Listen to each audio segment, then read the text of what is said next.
ಸಭೆಯಲ್ಲಿ ಬಾಯಿ ಇಲೆಕ್ಷನ್ನು, ರಾಜ್ಯದಲ್ಲಿ 2 ಬಾಯಿ ಇಲೆಕ್ಷನ್ ಇದೆ. ಅದರಲ್ಲೂ ಎರಡೂ ಕೂಡ ನಮಗೆ ಭಾಳಷ್ಟು ಪ್ರತಿಷ್ಠೆಯ ಕಣಗಳಾಗಿದ್ದಾವೆ.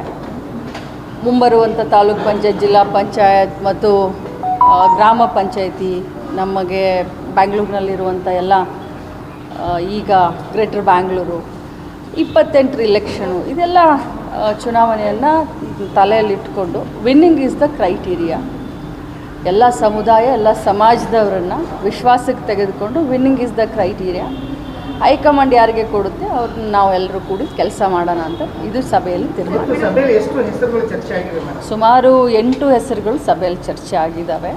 ಎಲ್ಲ ಸಮಾಜದವರು, ಧರ್ಮದವರು ಕೂಡ, ಯಾಕಂದರೆ ಬಾಯಿ ಇಲೆಕ್ಷನ್ ಅಂತಂದರೆ ಎಲ್ಲರೂ ಕೂಡ ಉತ್ಸುಕತೆ ಇರುತ್ತೆ. ಸರ್ಕಾರ ಇದೆ, ಸೊ ಆಕಾಂಕ್ಷಿಗಳು ಇದ್ದಾರೆ. ಯಾರಿಗೂ ಕೂಡ ಪ್ರಜಾಪ್ರಭುತ್ವದಲ್ಲಿ ಕೇಳಬಾರ್ದು ಅಂತ ಏನಿಲ್ಲ.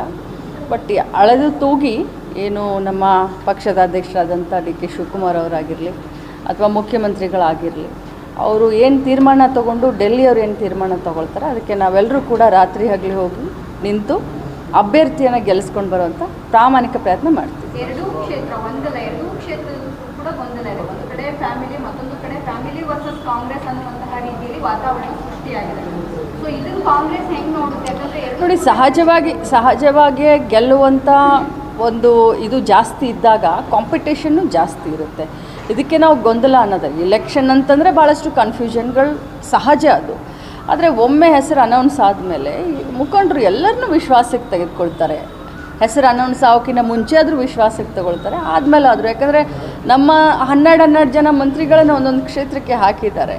ಸೊ ನಮ್ಮದೆಲ್ಲ ಕೆಲಸ ಅದೇ, ಈ ಗೊಂದಲಗಳನ್ನು, ಕನ್ಫ್ಯೂಷನ್ನ ಕ್ಲಿಯರ್ ಮಾಡಿಕೊಂಡು ಪಕ್ಷವನ್ನು ಗೆಲ್ಲಿಸ್ಕೊಂಡು ಬರೋದೇ ನಮ್ಮ ಜವಾಬ್ದಾರಿ. ಸೊ ಸಹಜವಾಗಿ ಗೆಲ್ಲುವಂಥ ಸ್ಥಿತಿಯಲ್ಲಿ ಭಾಳಷ್ಟು ಆಕಾಂಕ್ಷಿಗಳಿರ್ತಾರೆ. ಸೊ ಖಂಡಿತವಾಗ್ಲೂ ಗೆದ್ಕೊಂಡು ಬರ್ತೀವಿ ಅಷ್ಟೇ ಹೇಳ್ಬೋದು.